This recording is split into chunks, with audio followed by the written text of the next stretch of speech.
many of our societies are being torn apart by new and often rather vicious rifts.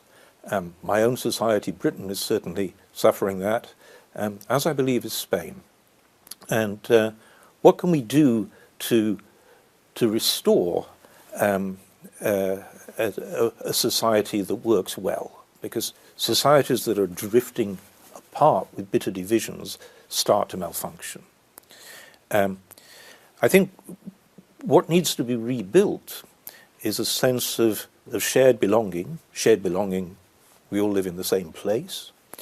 And shared purpose, a common endeavour that we all struggle to achieve, because by struggling to achieve that purpose, we make life better for everybody.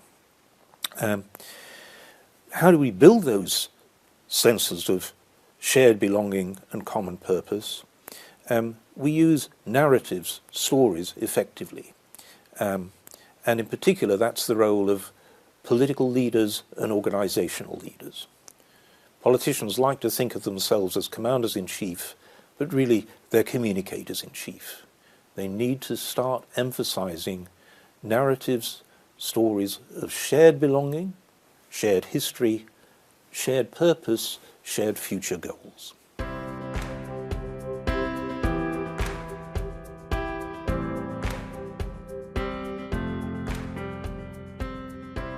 So what's true of society as a whole is true of any organisation.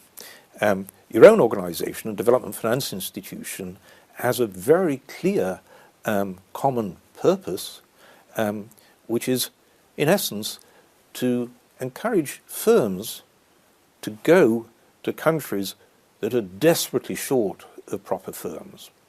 And in particular, these poor countries need firms that will pioneer new sectors, new markets, will train labour, and get imitated. You know, the first garment maker to go to Bangladesh didn't succeed very well, but got imitated and catalysed a $30 billion annual export industry, which is mainly Bangladeshi owned. All poor countries need that catalytic role of pioneer firms, but pioneer firms very sensibly don't want to go there. So you need financial instruments that will enable pioneer firms to do that job. And you need very skilled people who are able to use public money to recognise what are the key sectors that need to be catalysed in really strategically important poor countries, strategically important because they'll get imitated, and what are the firms that we need to entice. That's a difficult job, but it's a very, very inspiring job. It's the most important job in the whole wide edifice of assistance for poor countries.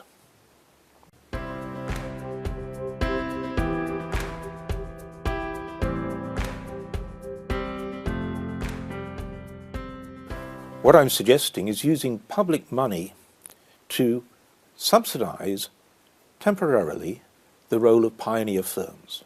The first firm in a sector is taking a lot of risks, and it's facing a lot of costs that imitators won't face. For example, it has to train labour, which then provides a pool of skilled labour which other entrants, later entrants, will poach.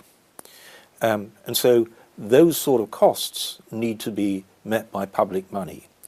Now that proposition is controversial because there are ideologues both on the right and on the left that oppose it.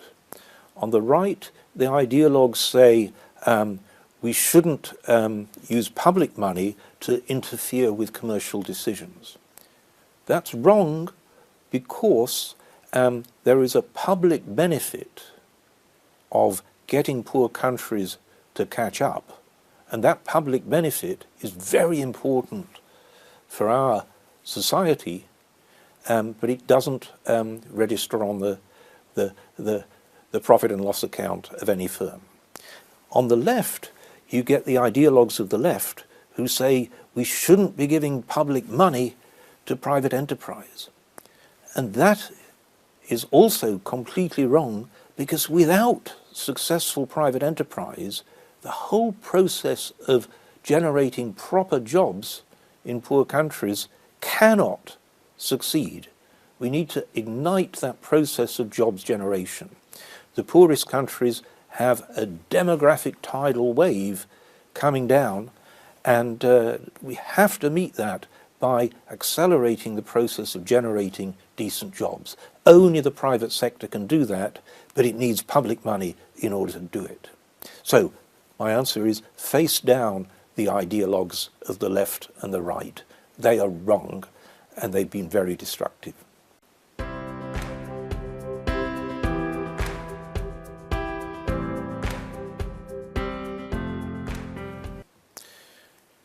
We can't anticipate technology very far ahead, because the really exciting innovations turn out to be not just this innovation or that innovation, but things which, when you put them together, they enable. And so beyond about a 5 or 10 year horizon, we haven't got much clue. What we know is that for the last 250 years, there have been panics over technology. It's either going to destroy all jobs or dehumanize society. Always these turn out to be wrong. Some technologies will create big opportunities in poor countries, bigger opportunities in poor countries than they do in rich countries. Some technologies will close off opportunities for poor countries. We can't anticipate all of these things, so we have to be pretty fleet of foot. We have to be able to keep abreast of what's happening and spot the opportunities. So this picture of what markets we need to catalyze, what opportunities we need to harness, will be a changing kaleidoscope. That's part of the job, is keeping abreast of that and spotting the opportunities. But the bottom line is technology is neither the saviour of poor countries nor the nightmare. It's just a new layer of complexity.